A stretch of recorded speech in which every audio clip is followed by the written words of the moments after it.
ఈరోజు జగన్మోహన్ రెడ్డి గారి యాత్ర ఏదైతే సూపర్ సక్సెస్ అవుతోంది, సూపర్ హిట్ అవుతోంది, ప్రజలు మరోసారి గతం 19 ఎన్నికల కంటే మరింత దీనికి ఇదిగా ఆదరించబోతున్నారని స్పష్టంగా కనపడుతున్న నేపథ్యంలో ఈ దాడి జరిగింది.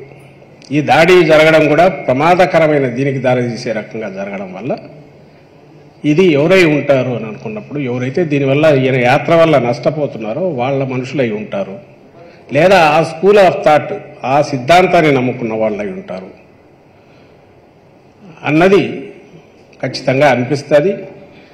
దానికి తోడు భుజాలు తడుకోవడం వల్ల మొదలుపెట్టి డ్రామాలు అనడం దగ్గర నుంచి, లేదా భద్రతా వైఫల్యం ఇంకోటేదో క్రియేట్ చేసి మాట్లాడడం, ఇవన్నీ చూశాక ఆ మీడియా కానీ వాళ్ళు కానీ ఈరోజు ఆ సోషల్ మీడియాలో వస్తుంది చూశాక వీళ్ళే అయి ఉంటారని ఖచ్చితంగా అనిపిస్తుంది.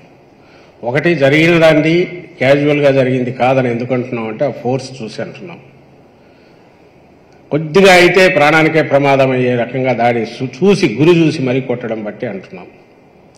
అక్కడ ఉన్న పరిసరాలు దానికి అనుకూలంగా అనువుగా ఉన్నందువల్ల అంటున్నాం.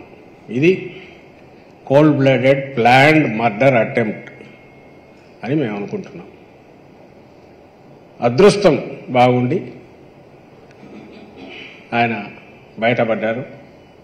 2019 కూడా కొంచెంలో ఇదే ఉంటే, అదే మెడ మీద ఆయన తల ఇటు తిప్పకుండా ఇది ఉండి ఈ మెడగన తగిలి ఉంటే అప్పుడు ప్రాణానికి ప్రమాదం అయ్యేది. ఈరోజు కూడా అప్పుడు నిన్న దాంట్లో చూస్తే కూడా ఆయన కుడివైపు కొంచెం తిరక్కపోతే స్ట్రైట్ ఉంటే కన్నుకు తగిలిన ప్రమాదం అయ్యేది. కేవలం లక్, అదృష్టం ఆయన వైపు ఉండి, ఆయన ఎప్పుడూ నమ్మే దేవుడి ఆశీస్సులుండి జగన్మోహన్ రెడ్డి గారు ఈరోజు క్షేమంగా ఉన్నారు.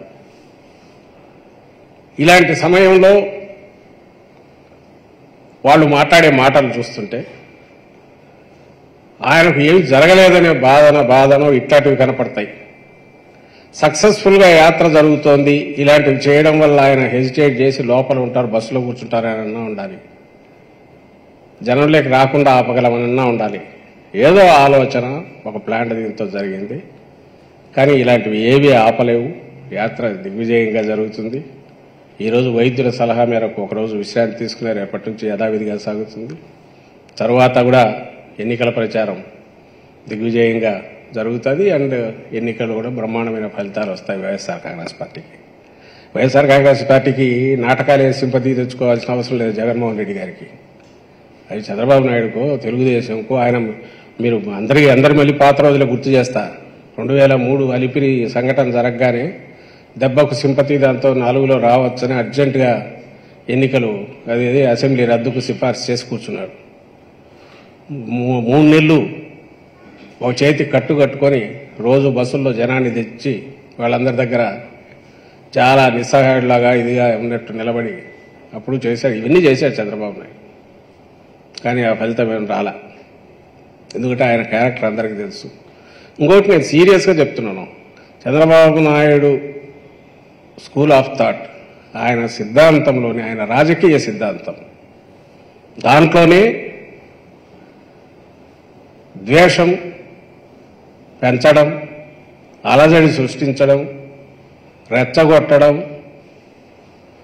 ఆ ప్రాసెస్లోనే వాళ్లతో ఏదో ఒకటి చేయించి దాంట్లో నుంచి తన లాభం సంపాదించుకోవడం, అధికారంలోకి రావడం. కానీ ఎన్టీ రామారావును కొట్టాలంటే లక్ష్మీపార్వతి రాగానే మొదలుపెట్టి ఓటు చేస్తారు. మళ్ళీ అదే ఎన్టీ రామారావుని పెట్టుకుని ఓట్ల కోసమైనా పోగలడు. అలాగే తనకు సంబంధించినంత వరకు పార్టీ దగ్గుబాటి వెంకటేశ్వరం తొయ్యాలంటే దానికి ఇంకో రకమైన గ్రూప్ను కట్టినా చేయగలరు, సీన్లు క్రియేట్ చేయగలరు, రెచ్చగొట్టగలరు. ఏదైనా సరే ఒక విలన్ క్రియేట్ చేస్తాడు. అధికారంలో ఉన్నా కూడా ఎవరినో క్రియేట్ చేసి దానికి అటాక్ చేస్తుంటాడు. ప్రతిపక్షాల మీద చేస్తాడు. ప్రతిపక్షంలో ఉంటే విజృంభించి మరి ఇప్పుడు చేస్తున్నట్టు ఎందుకు తిడుతున్నాడో లేకుండా తిడుతుంటాడు. తిట్టి ఇవే నిజమని మళ్ళీ ప్రజలకు చెప్తాడు.